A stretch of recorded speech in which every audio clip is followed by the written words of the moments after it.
नमस्कार। YouTube channel maths era and civil engineering by RP Vyas एवं teachment app की ओर से मैं आरपी व्यास यानी राजेंद्र भैया ji diploma second year third semester civil branch के उन सभी स्टूडेंट्स का हार्दिक स्वागत एवं अभिनंदन करता हूं जिनको सब्जेक्ट कोड CE3003 यानी कि मैकेनिक्स ऑफ मटेरियल्स के अंदर बहुत अच्छी तैयारी करके A+ ग्रेड लेके आनी है। मैं आपको बता दूं कि इंग्लिश मीडियम के जो स्टूडेंट्स हैं उनके हिसाब से मैं आजकल विशेष रूप से ध्यान रख रहा हूँ और आशा करता हूँ उनको बहुत लाभ होगा। ये यूनिट 4 जिसको मैंने दो भागों में बांटा है, ए और बी। ए में बेंडिंग स्ट्रेस इन बीम्स और बी में शीयर स्ट्रेस इन बीम्स। तो ये 4A का दूसरा वीडियो है। मैंने 4A के पहले वीडियो में आपको थोड़ा सा दिया था इंट्रोडक्शन, वो 1 घंटे से ज्यादा का वीडियो था और डिटेल में हम क्वेश्चंस तो एग्जाम मटेरियल में करेंगे, लेकिन जो बेसिक बातें होती है वो समझाने के लिए मैंने ये वीडियो बनाया। ये दूसरा वीडियो उसी क्रम में है।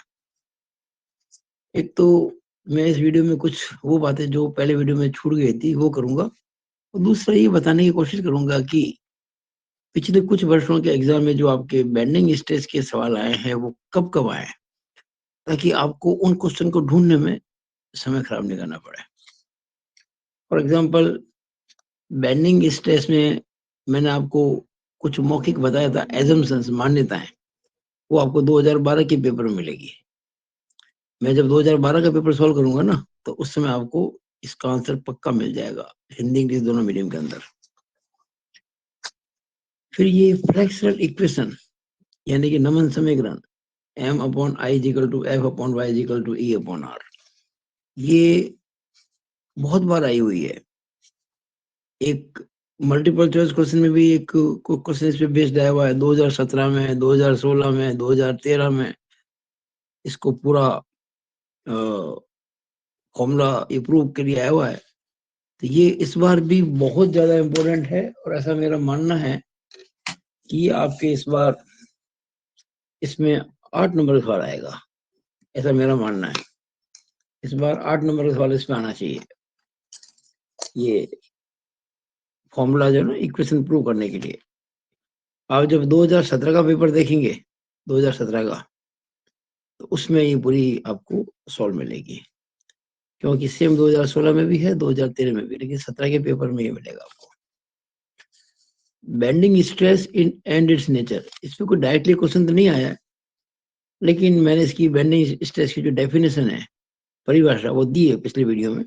और नेचर तो बेंडिंग स्ट्रेस की दो प्रकार की होती है, टेंशन और कंप्रेशन। मैं इसकी परिभाषा आपको पिछले वीडियो में दे चुका हूँ। नेचर जो होती है वो दो प्रकार की होती है, या तो टेंशन और या कंप्रेशन।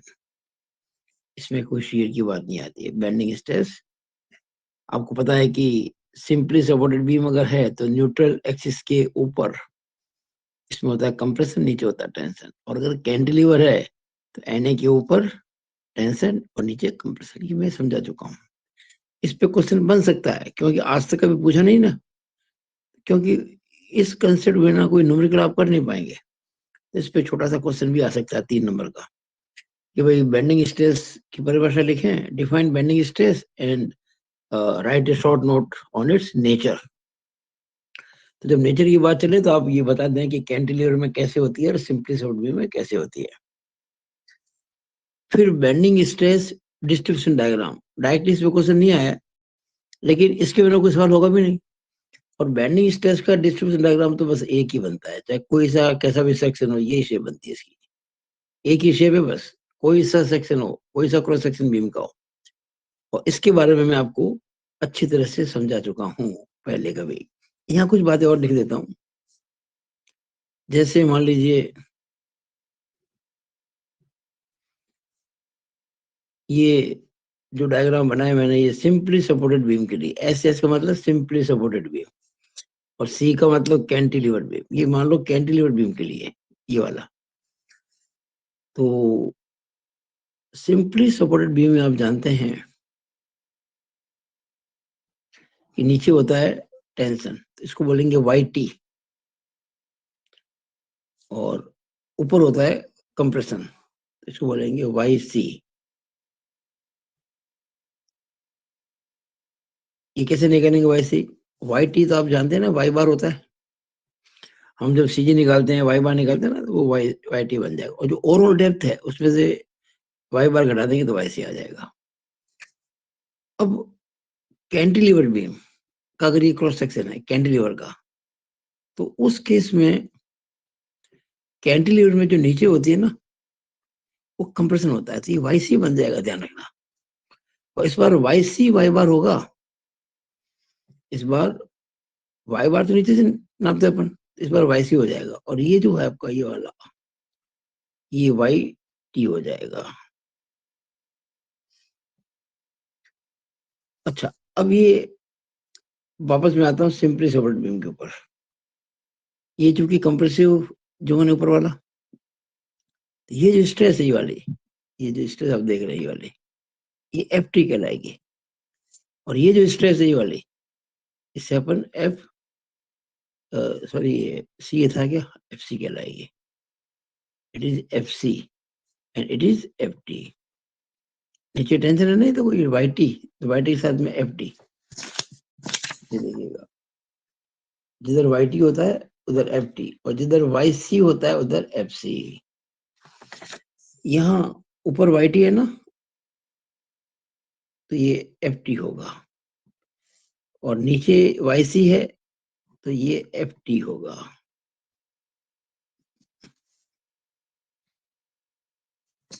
देखिएगा, नीचे वाई सी है कंप्रेशन के अंदर एन से दूरी मैक्सिमम, तो ये एफ टी है, सॉरी ये एफ सी है, नहीं एफ सी है, it is F C. Y C है तो एफ सी होगा, अगर ये वाई सी है तो ये एफ सी होगा, और वो वाई टी है तो एफ टी होगा, किसमें, कैंटिलीवर के अंदर। तो ये, और वैसे आपको मैं बता चुका था, याद हो तो, F T upon Y T is equal to F C upon Y C, ये तो होता ही है क्वेश्चन, ये हम पिछले वीडियो में आपको बता चुके थे। अब एमआर पे, मोमेंट ऑफ रेजिस्टेंस पे एक क्वेश्चन 2019 में आया हुआ है, ये 2019 की पेपर में सॉल्व मिलेगा आपको। उसमें लिखा गया है या पूछा गया है कि बेंडिंग मोमेंट, बी एम का मतलब bending moment, and M R का मतलब moment of resistance, what is the difference between bending moment and moment of resistance. Bending moment के लिए अपन कैपिटल एम यूज करते हैं, और मोमेंट ऑफ रेजिस्टेंस के लिए एम आर, इनमें डिफरेंस क्या है, ये पूछा गया है। वैसे तो मैं आपको इसका डिफरेंस बता चुका था पिछली वीडियो में, लेकिन फिर भी आपको मैं आज इस पे थोड़ी सी और चर्चा करके दूंगा अभी इस वीडियो के अंदर, बेंडिंग मोमेंट और मोमेंट ऑफ रेजिस्टेंस के बीच में डिफरेंस। सिंपल सी बात यह है कि बेंडिंग मोमेंट जो एक्शन है, क्रिया है, और मोमेंट ऑफ रेजिस्टेंस प्रतिक्रिया है। जितना बेंडिंग मोमेंट होगा उतना मोमेंट ऑफ रेजिस्टेंस होगा, और अगर bending moment, moment of resistance यानी जितना बेंडिंग मोमेंट सहन कर सकती है बीम, उससे ज्यादा हो गया तो बीम फेल हो जाएगी। लेकिन अगर कैपेसिटी में लगता है, जितनी बीम की कैपेसिटी है उतना अगर बेंडिंग मोमेंट लग रहा है, तो हमेशा बेंडिंग मोमेंट और मोमेंट ऑफ रेजिस्टेंस बराबर होंगे। एक, वैसे तो ये सेक्शन मॉडुलस यानी कि आकृति मापांक कह दो या परिच्छेद मापांक कह दो, वैसे तो ये आपके आ रहा था पहले चैप्टर में, याद कीजिएगा, मोमेंट ऑफ इनर्शिया, जड़त्व आघूर्ण में इसको पूछा गया था, बताया गया था, और मैंने पूरा डिटेल में बताया सेक्शन मॉडुलस को, जो होता है आई अपॉन वाई मैक्स, बल्कि आई एक्स अपॉन वाई मैक्स। लेकिन ये बेंडिंग स्ट्रेस वाले चैप्टर से जुड़ा हुआ है, और बहुत इंपॉर्टेंट क्वेश्चन बनता है इसके ऊपर। ये एक एमसीक्यू है, मल्टीपल चॉइस क्वेश्चन, जो 2016 में आया था। मैं इसको 16 के पेपर में सॉल्व करूंगा, लेकिन अच्छा क्वेश्चन है इसके ऊपर। और दूसरा एक क्वेश्चन बहुत ही बढ़िया आया हुआ है एमआर और जेड के ऊपर। एमआर का मतलब ये मोमेंट ऑफ रेजिस्टेंस, जेड का मतलब सेक्शन मॉडुलस। एमआर का जेड से क्या संबंध है, what is the relation between MR and Z, यानी कि what is the relation between moment of resistance, moment of resistance and section modulus. ये 2014 में बहुत शानदार क्वेश्चन आया था ये।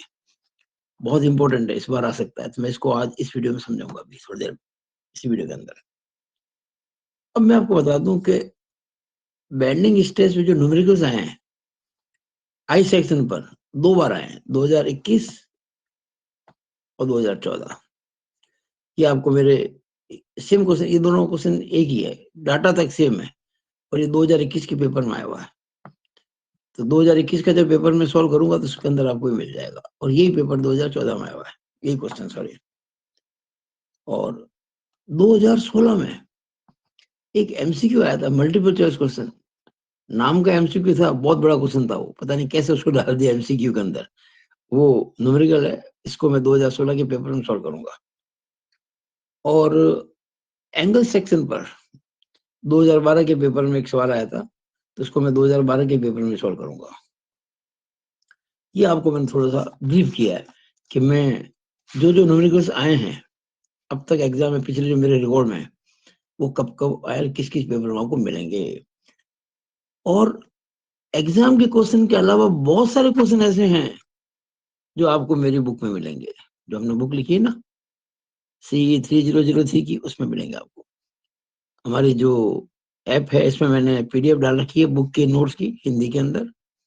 उसमें शॉर्ट एग्जाम्पल बहुत सारे हैं, जो एग्जाम आया वो भी है, जो नहीं आया वो भी है, और अनसॉल्व क्वेश्चंस हैं वो बहुत सारे हैं, एग्जाम में आया वो भी है, जो नहीं आया वो भी है। वो आप अगर देखेंगे तो बहुत ज्यादा आपकी तैयारी हो जाएगी। तो कोई भी क्वेश्चन आपको दिक्कत पैदा करता है, अब मुझे व्हाट्सअप करो, मैं उसका समाधान आपको इस क्लास में दूंगा। एग्जाम मैटेरियल में तो केवल एग्जाम क्वेश्चन होंगे, और ये जो क्लास है हमारी, कौन सी 5A 4A सॉरी, तो 4A के अंदर आपको मिलेंगे वो क्वेश्चन जो कभी एग्जाम में तो नहीं आया, लेकिन आप अगर समझ में नहीं आता तो आप मेरे से पूछ सकते हो, वो मैं सॉल्व करूंगा इस वीडियो इस क्लास के अंदर। तो ये मैंने थोड़ा सा ब्रीफ करना था, वो मैंने किया। अब मैं कुछ खास खास बातें आपको बताना चाहूंगा इस वीडियो के अंदर। सबसे पहले तो MR की बात करते हैं और M की बात करते हैं। तो ध्यान दीजिएगा, MR और M, या क्या वो M और MR हमेशा बराबर होता है, और इसी पे सारे न्यूमेरिकल्स टिके हुए हैं।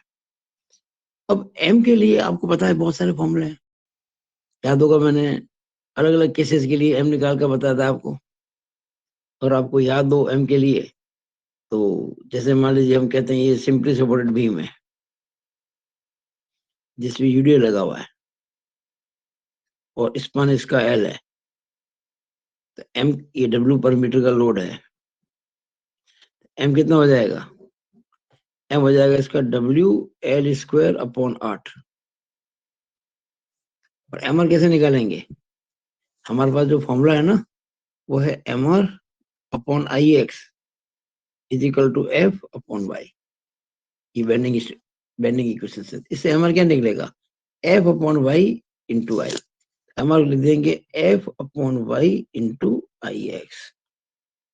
ये अब इसमें आपको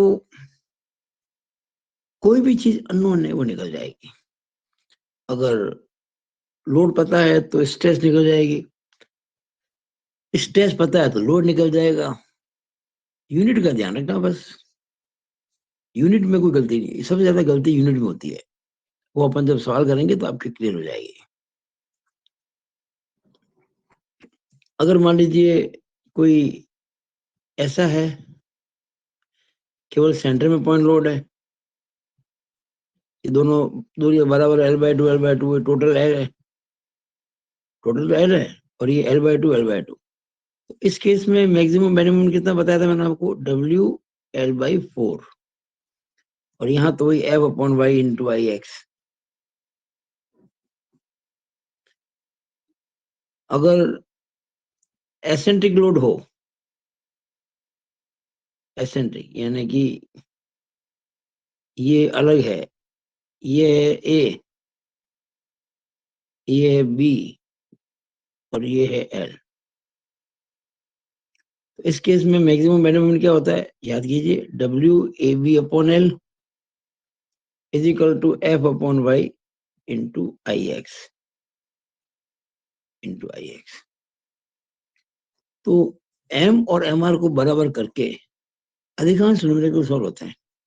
एम निकलता है इन सूत्रों से, ये तो मैंने 3 ही लिखे और भी हैं जो आपको पिछली वीडियो में बताए थे। एम आर का एक ही फॉर्मूला है, F upon Y into I x. I x निकालने में बहुत समय लगेगा आपको, ये हमने पहला चैप्टर पढ़ा था ना मोमेंट ऑफ इनर्शिया, उसके आपकी अभ्यास कर लो, प्रैक्टिस कर लो। और एफ और वाई ये बेंडिंग स्ट्रेस निकलेंगे, बेंडिंग स्ट्रेस डिस्ट्रीब्यूशन डायग्राम से। ये एफ और अब देखो एक बात पक्का समझ लो, if F is equal to F T लेते हैं तो y is equal to Y T ही लेंगे, ये बात पक्की है। एंड इफ आप अगर f को एफ सी लेते हैं तो फिर y को वाई सी ही लेंगे। अब आप एफ टी लेते हैं कि एफ सी लेते हैं, ये डिपेंड करता है कि आपको सवाल में क्या दे रखा है। यहाँ मैं थोड़ा सा आपको एक ट्रिक बताना चाहूंगा, वो ट्रिक देख लीजिए, मैंने एक छोटा सा एग्जांपल आपके लिए सोच रखा है। ये होगा पेज नंबर 10। हाँ देखिएगा, मान लीजिए कुछ समय के लिए मान लीजिएगा कि ये आपका स्ट्रेस डायग्राम है।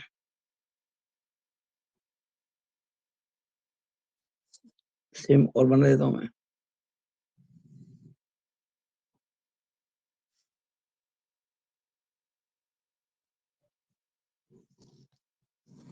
दोनों सेम ही है, लेकिन ये है सिंपली सपोर्टेड बीम के लिए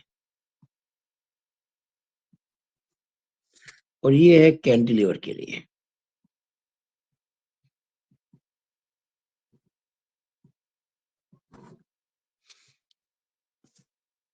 और ये मान लीजिए कुछ समय के लिए, क्योंकि ये सिंपली सपोर्टेड है ना, नीचे क्या होगा टेंशन, तो वाई टी होगा और वाई टी वाई बार के बराबर होगा। वाई बार आप निकाल पाएंगे, और वाई बार मान लो थोड़े समय के लिए, मैंने मान लिया 150 mm, मान लीजिए कुछ समय के लिए, मैं आपको समझाने के लिए एग्जांपल ले रहा हूं। और ये जो आपका है ये वाला, ये है वाई सी, ये मान लीजिए 100 mm। जैसे बीम की ओवरऑल जो डेप्थ है ना, वो मैंने 250 mm मान ली, ये 150 नीचे हो गई, 100 ऊपर हो गई। अब निसंदेह है ये वाई सी है तो दिखती बात है ये एफ सी ही होगा, और ये वाई टी है तो ये एफ टी ही होगा। इसी तरह से इसकी बात करते हैं, ये कैंटिलीवर है, ऊपर टेंशन होता है, नीचे कंप्रेशन, तो ये वाई सी होगा और ये वाई बार के बराबर होगा जो आपको दे रखा 150 mm। और वो जो है वाई टी हो जाएगा जो है 100 mm। ये अगर वाई टी है ऊपर एफ टी होगा, और ये अगर वाई सी है तो नीचे एफ सी होगा। तो अब मान लीजिए आपको दे रखी है परमिसिबल स्ट्रेस, क्या दे रखी है, परमिसिबल स्ट्रेस, यानी इसे हम कहते हैं अनुमत प्रतिबल, अनुमत या अनुज्ञेय प्रतिबल, परमिसिबल स्ट्रेस। ये मान लो आपको दे रखी है पीटी और पीसी दोनों दे रखी है। पीटी दे रखी है मान लीजिए 50 न्यूटन पर mm स्क्वायर, और पीसी दे रखी है मान लीजिए 20 न्यूटन पर mm स्क्वायर। मान लो सवाल में दे रखी है कि टेंशन में 50 न्यूटन पर mm स्क्वायर से ज्यादा प्रतिबल यानी कि स्ट्रेस नहीं होना चाहिए, और कंप्रेशन में 20 न्यूटन पर mm स्क्वायर से ज्यादा नहीं होना चाहिए। मान लो ऐसा आपको मिल जाए। अब जो मैंने आपको बताया अभी कि एफ और वाई हमारा मुख्य बात होती है निकालना, बाकी तो सब आसान है। तो एफ वाई कैसे तय करेंगे, तो मैं आपको एफ और वाई तय करना सिखा रहा हूँ, बाकी तो सवाल करेंगे अपन, लेकिन अभी एक बार थोड़ी बेसिक बातें समझ लेते हैं। जैसे ये पहला केस लेते हैं अपन, जैसे फर्स्ट केस लेते हैं ये वाला। आप क्या करेंगे कि टेंशन में 50 दे रखा देखो, यानी कि टेंशन में जो ये एफटी है, एफटी का मतलब एक्चुअल स्ट्रेस और पीटी का मतलब परमिसिबल स्ट्रेस। एक्चुअल स्ट्रेस यानी कि वास्तविक प्रतिबल ज्यादा से ज्यादा किसके बराबर हो सकती है, परमिसिबल के बराबर। तो आप क्या करो, एफटी को 50 मान लो पीटी के बराबर, और फिर पता करो कि एफसी कितना आ रहा है। अगर वो एफसी पीसी को क्रॉस नहीं करता है तो ये आपका लिया हुआ सही है। देखते हैं, एफटी बराबर लेट माना कि एफटी बराबर, मैंने एफटी क्या ले लिया, पीटी ले लिया, और पीटी कितना है, 50 न्यूटन पर एमएम स्क्वायर। अब मैं क्या करूंगा, एफटी तो मैंने पीटी ले लिया, अब मैं एफसी निकालूंगा। तो फॉर्मूला क्या याद करो आप, हमारे पास फॉर्मूला है F C upon Y C is equal to F T upon Y T. Formula है कि नहीं आपके पास में, बिल्कुल है। इससे आप एफ सी निकाल लो। कैसे निकली, एफ टी 50 इंटू ये उधर जाएगा तो वाई सी ऊपर हो जाएगा ना, नीचे वाई टी हो जाएगा। तो 50 इंटू वाई सी कितना है 100,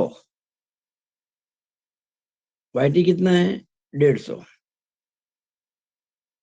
तो आप देखेंगे जो एफ सी निकला आपका, एफ सी निकलेगा इसके अंदर मैंने कर रखा है, ये जब कैलकुलेशन करेंगे, मैंने रफ में काम करके रखा हुआ है। मैंने कितना लिया था अभी, एफ टी लिया था 50, मैंने एफ टी 50 लिया था, एफ सी निकलेगा 33.33, 33.33 निकलेगा ये। लेकिन आपको पीसी कितना दे रखा है 20, ये तो भाई 20 से ज्यादा हो गया ना, इसका मतलब अनसेफ है।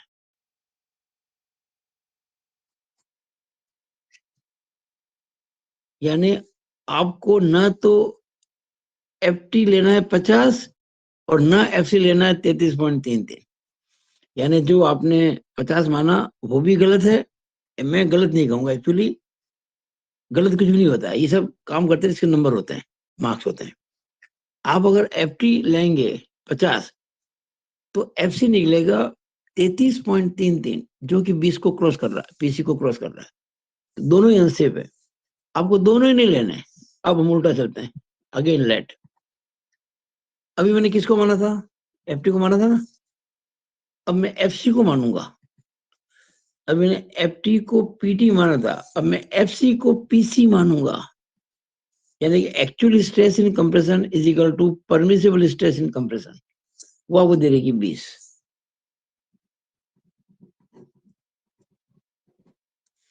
अब हम निकालेंगे एफ टी। तो आप जानते हैं कि F T upon Y T is equal to F C upon Y C होता है। तो एफ टी निकल जाएगा, एफ सी कितना है तो लिख देता हूँ एफ सी, और उधर जाएगा तो Y T upon Y C. F C कितना निकला आपने, कितना लिया 20, वाई टी कितना है, वाई टी है 150, वाई सी कितना है 100, ये आपको मिलेगा 1.5 और 20, ये 30 न्यूटन पर एमएम स्क्वायर मिलेगा। यानी आप अगर एफ सी को 20 लेते हैं तो एफ टी आपको 30 मिलेगा, और पीटी है 50, और ये जो 30 निकला ये नॉट मोर देन 50, ये 50 न्यूटन पर से ज्यादा नहीं है, इसलिए सेफ है। इसका मतलब अब आप, हमारा उद्देश्य क्या, एक्चुअली हमारा उद्देश्य है एफ और वाई। तो आप एफ को, या तो आप एफ को एफ सी लेना, तो फिर वाई को वाई सी लेना पड़ेगा, या फिर आप एफ को एफ टी ले लें, लेकिन एफ टी कौन सा 30, 50 नहीं 30, तो वाई फिर वाई टी हो जाएगा। पर मेरी ये मानना है कि जो आप ये दिया ना वो लें तो अच्छा रहेगा। आप एफ को एफ सी ले लें जो कि पीसी के बराबर है, तो भाई आपका वाई सी हो जाएगा। अगर यही क्वेश्चन सेम, अभी मैंने इसको किया सिंपली सपोर्टेड बीम मानते हुए, सपोज मैं इसी को कैंटिलीवर के हिसाब से करूं, आपको सवाल में कह देगी जो क्रॉस सेक्शन है वो कैंटिलीवर का है, डाटा सारे वही है कि टेंशन में स्ट्रेस इतनी, बाकी सब वही है। अब देखिए क्या होता है, जैसे मैंने अभी एफटी को पीटी माना था, यहाँ पर भी मैं मान लीजिए पहले एफटी को पीटी मानता हूँ। कितना PT? 50 newton per mm square. अब मुझे एफसी निकालना है, तो F C upon Y C is equal to F T upon Y T होता है। एफ सी कितना निकलेगा? एफ टी तो हम मान चुके ना 50, और ये वाई सी हो जाएगा, तो Y C upon Y T हो जाएगा, यानी 50 इंटू वाई सी कितना है? वाई सी इस बार 150 है, वाई टी कितना है? 100 है। तो ये 1.5 इंटू ये करेंगे तो 75 हो जाएगा, 75 न्यूटन पर एम स्क्वायर। यानी आपने अगर एफ टी को 50 न्यूटन पर mm स्क्वायर माना, इसको मानना गलत नहीं है, क्योंकि आपको परमिसिव डिस्टेंस 50 दे रखी है, मान सकते हो, कोई गलती नहीं की आपने। लेकिन आपने अगर इसको 50 मान लिया तो कंप्रेशन में 75 हो जाएगी। देखिए, जब तक डायग्राम ये है, एक बार आपने कोई स्ट्रेस मान ली तो दूसरी स्ट्रेस निकालना आपके बस में नहीं है, ध्यान रखना। वो ये रेशियो से फाइनल पता पड़ता है। यानी अगर आप एफ टी को 50 न्यूटन पर mm स्क्वायर पहुंचने देंगे तो एफ सी 75 पहुंच जाएगी। लेकिन एफ सी तो भाई, पीसी तो बीसी है, बहुत कम है, और ये 20 से ज्यादा है, अनसेफ है, असुरक्षित है, इसलिए। अच्छा, दूसरा, अब हम लेट, अब हम, अभी तो मैंने एफ टी को पीसी पीटी माना था ना, अब मैं एफ सी को पीसी मानता हूं जो कि 20 है। अब मैं एफ टी निकालता हूं, अब मैं सीधे निकालता हूं, एफ टी बराबर एफ सी इंटू, देखिए F T upon Y T is equal to F C upon Y C होता है, तो ये वाई टी हो जाएगा और ये वाई सी हो जाएगा। एफ सी कितना माना मैंने? 20। वाई टी कितना है? ये वाई टी है 100। देखिए इसका ये 100 वाई टी, वाई सी कितना है? 150। ये जब आप सोल्व करोगे तो 13.33 आएगा, 13.33 न्यूटन पर mm स्क्वायर। किसमें? टी में। और टी में कितना है सुरक्षित? 50। कहाँ है? बिल्कुल ठीक। It is not more than 50, not more than 50 newton पर एम स्क्वायर, इसलिए सेफ है।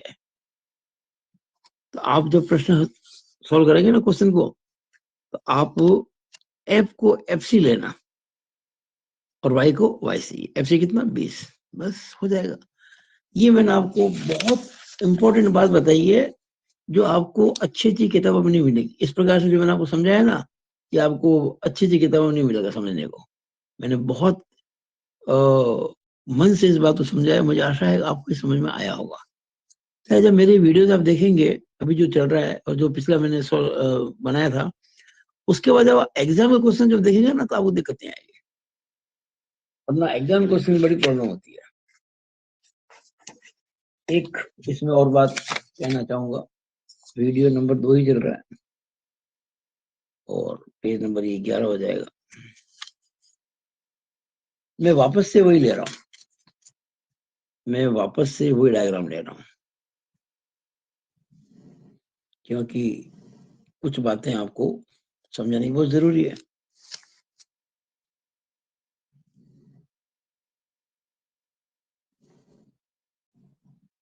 क्वेश्चन वही है, कोई चेंज नहीं है। ये सिंपली सपोर्टेड बीम है और ये कैंटिलीवर बीम है। ये जो आपके 150 mm है, जो कि वाई टी है, और वाई टी वाई बार के बराबर होता है, और ये वाई सी है और 100 mm है। इसी प्रकार से अगर बात करें कैंटिलीवर की, तो ये आपका कैंटिलीवर में जो होता है, नीचे वाई सी होता है, जो वाई बार यानी कि 150 mm। और ये सॉरी ये YT हो जाएगा 100 mm।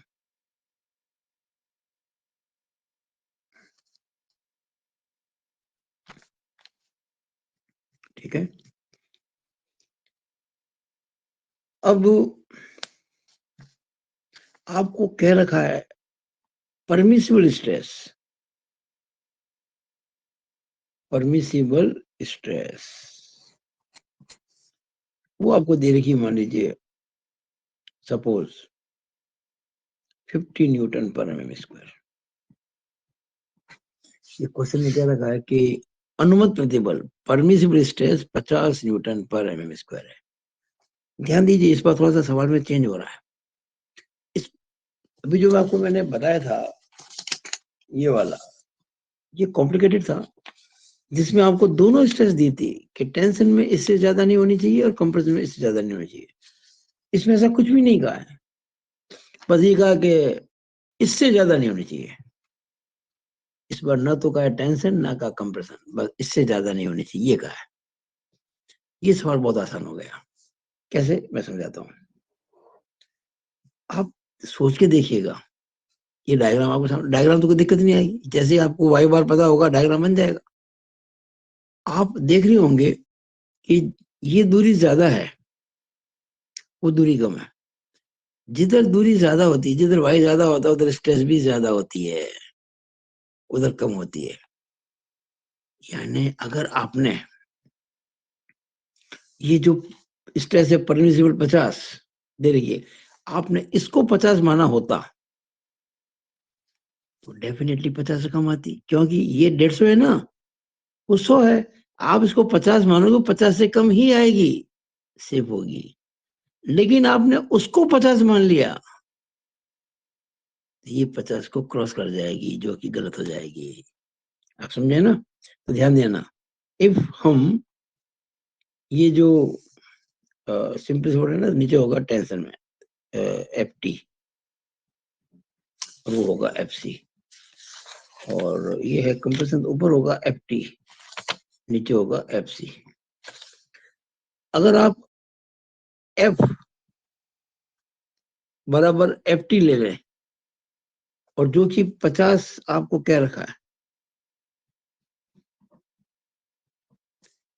देन जो FC होगा वो लेस देन 50 आएगा। क्यों? क्योंकि दूरी कम है ना। न्यूट्रल एक्सिस से जितनी दूरी कम होती है उतनी स्ट्रेस कम होती है। जब 150 दूरी पर स्ट्रेस 50 है, तो 100 पर तो कम ही होगी। तो ये सेफ है भाई, ये बिल्कुल सेफ है, कोई नुकसान की बात नहीं है। बट अगर आपने गलती से F बराबर FC ले लिया और उसको 50 ले लिया, अगर आपने FC को 50 ले लिया, यानी इसको 50 ले लिया, तो ये तो दूरी 100 से ज्यादा 150 है, तो ये आपका FT जो आएगा ना, वो मोर देन 50 हो जाएगा, और आपका ये अनसेफ हो गया। क्योंकि आपको प्रश्न में क्या रखा है कि 50 से ज्यादा तो होनी ही नहीं चाहिए। इसका मतलब ये वाला मामला अनसेफ है।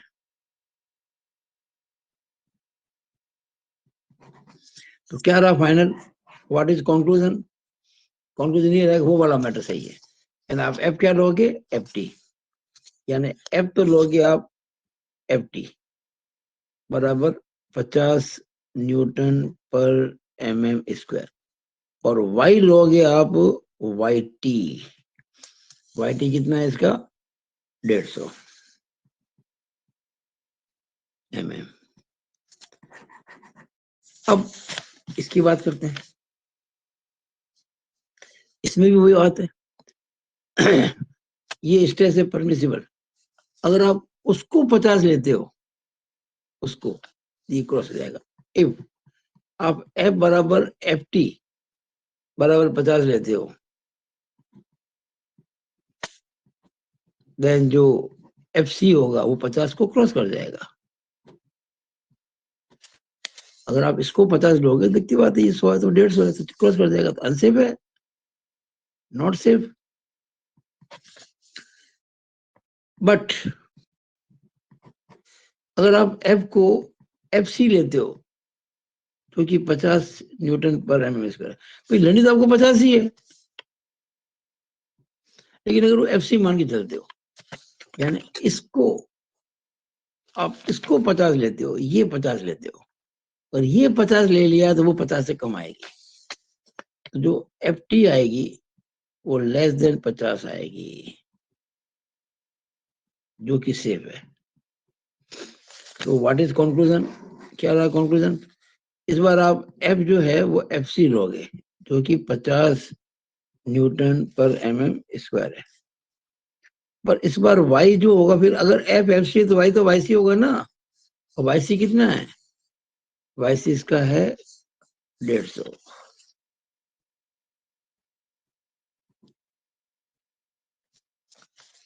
है तो वहां पर भी वही 50 और 150, यहाँ पर भी 50 और 150, लेकिन वो एफ टी है और वाई टी है, और इसमें एफ सी और वाई सी, ये फर्क पड़ेगा बस। तो मुझे आशा है कि ये भी आपको अच्छे से समझ में आ गया होगा। ये बहुत इंपॉर्टेंट बातें बताई मैंने आपको, और जब आप न्यूमेरिकल सॉल्व करेंगे एग्जाम मेटल में मेरे वीडियो देख देख कर, तो आपको बहुत हेल्प मिलेगी। एक बात और बता दूं, आपको कोई भी अगर क्वेश्चन एक्स्ट्रा करना हो तो मेरी बुक देखें, जिसकी पीडीएफ मैंने आपके ऐप में डाल रखी है, और उसमें बहुत सारे क्वेश्चंस अनसॉल्व है, बहुत सारे सॉल्व हैं, और सॉल्व एग्जाम्पल है बहुत अच्छे अच्छे हैं। अनसॉल्व क्वेश्चन जो हैं उनके मैंने पीडीएफ बना रखी है सॉल्यूशन की भी, वो आप देख सकते हैं। और कोई भी प्रॉब्लम हो मुझे व्हाट्सएप मैसेज करें, तो मैं उसको अलग से वीडियो बना के आपको इस ऐप में, इस क्लास में डाल दूंगा। अगर क्वेश्चन एग्जाम को हुआ तो एग्जाम में चला जाएगा, नहीं तो इसमें आ जाएगा। अब लास्ट, इस वीडियो का लास्ट पेज, वीडियो नंबर 2 का,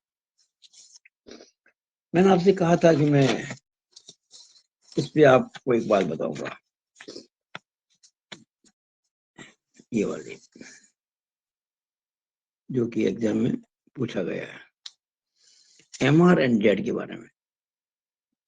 एम आर एंड जेड के बारे में, मोमेंट ऑफ रेजिस्टेंस और जेड के बारे में। ये 2014 में क्वेश्चन आया था, मैं इसका जवाब उसमें दूंगा, लेकिन अभी आपको कुछ बातें समझा देता हूँ। अब देखिएगा, M R upon I X is equal to F upon Y होता है। तो M R is equal to F upon Y into I X हो जाएगा।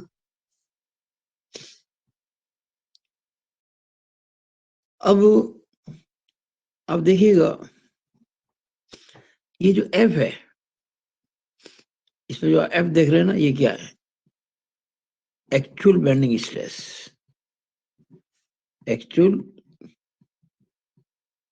बेंडिंग स्ट्रेस, वास्तविक बंकन प्रतिबल, वास्तविक बंकन प्रतिबल। अब जो एक्चुअल बेंडिंग स्ट्रेस है बीम के अंदर, वो किसी भी हालत में परमिसिबल स्ट्रेस से ज्यादा नहीं हो सकता।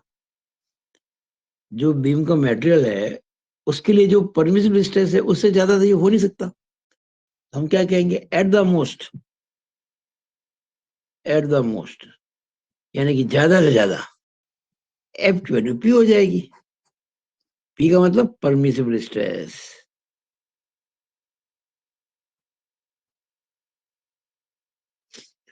इसका मतलब हम जो ये फॉर्मूला कह रहे थे एम आर का, वो क्या बन जाएगा? M R is equal to, जहां एफ अपॉन वाई था वह इस बार पी अपॉन वाई हो जाएगा into I x.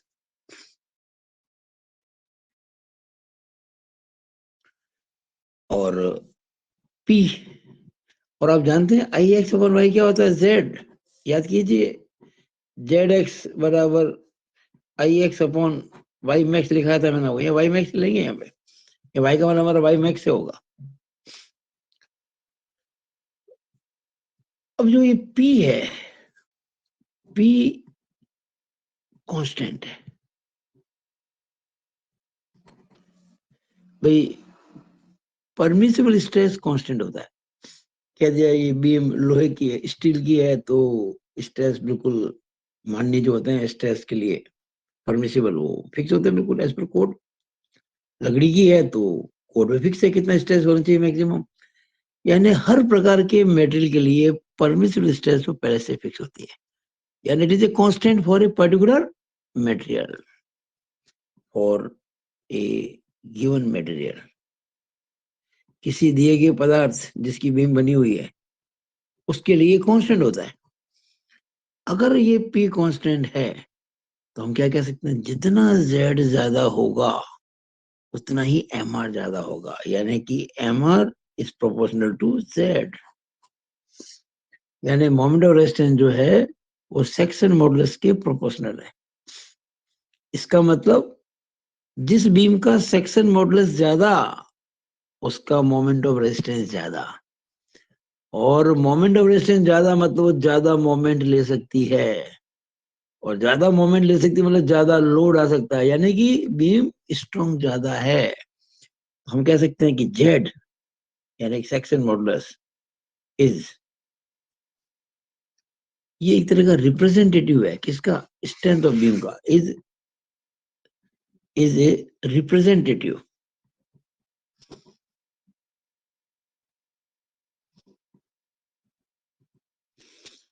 of beam strength. Z is a representative of beam strength. यानी Z जो है वो धरण की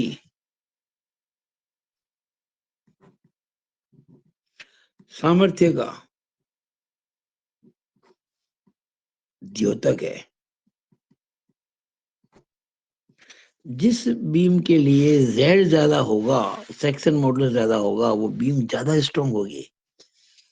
ये 2014 के क्वेश्चन में आया था, मैंने आपको थोड़ा सा बता दिया, यही इसका आंसर भी है उस समय, उसमें फिर देखेंगे इसको।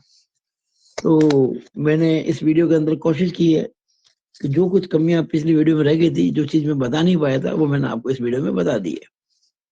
अब ये जो क्लास आपकी है 5A, इसमें मेरा कोई वीडियो नहीं आएगा, ये दूसरा वीडियो लास्ट है। अब सारे जो क्वेश्चन आएंगे वो एग्जाम मेटर में आएंगे। लेकिन हाँ, फिर भी आप में से कोई भी स्टूडेंट जो मेरे को सुन रहे हैं अभी इस वीडियो को, अगर वो अपनी कोई डिमांड करते हैं, ऐसा क्वेश्चन जो बेंडिंग स्ट्रेस का हो जो आपको समझ में नहीं आ रहा हो, तो वो मैं इस क्लास में करूंगा। अगर आप मुझे कोई डिमांड करेंगे, लेकिन डिमांड जब करें तो हाथ से लिख के क्वेश्चन ना भेजें। जहां आपने किताब, जिस किताब से लिया है ना, उसकी फोटो खींच के मुझे भेजें, तो मैं उसका वीडियो बना के इस क्लास में डाल दूंगा। और एग्जाम के सारे सवाल मैं आपको उसमें कराऊंगा, एग्जाम मेटेरियल के अंदर। और वैसे एग्जाम मेटेरियल में वही सवाल मैं करूंगा जो पेपर मेरे पास इस समय अवेलेबल है, जो इस समय मेरे पास अवेलेबल है वही कर पाऊंगा। और बाकी जो मेरे पास अवेलेबल नहीं है, पूरा पेपर अवेलेबल नहीं है, तो वो काफी क्वेश्चन मैंने किताब में लिखे हुए अपनी बुक के अंदर, जो आपको पीडीएफ मैंने दी हुई है। उसमें आपको बहुत से क्वेश्चन मिल जाएंगे जो जिसके पेपर अभी मेरे पास अवेलेबल नहीं है। तो मेरी बुक से भी कर सकते हैं आप। सॉल्व एग्जाम्पल, अनसॉल्व क्वेश्चन जिनके सॉल्यूशन दे रखे हैं। अब कितना करते हैं सब आप पे डिपेंड करता है। मेरा काम था इस वीडियो के माध्यम से बेंडिंग स्ट्रेस की पूरी थ्योरी समझाना, वो मैंने आपको समझा दी है। बाकी सवाल जितने भी होंगे, ये फॉर्मूला प्रूव करना होगा या कुछ भी, जो ये फॉर्मूला बहुत इंपॉर्टेंट है भाई, flexure equation, mr upon I X is equal to F upon Y is equal to E upon are.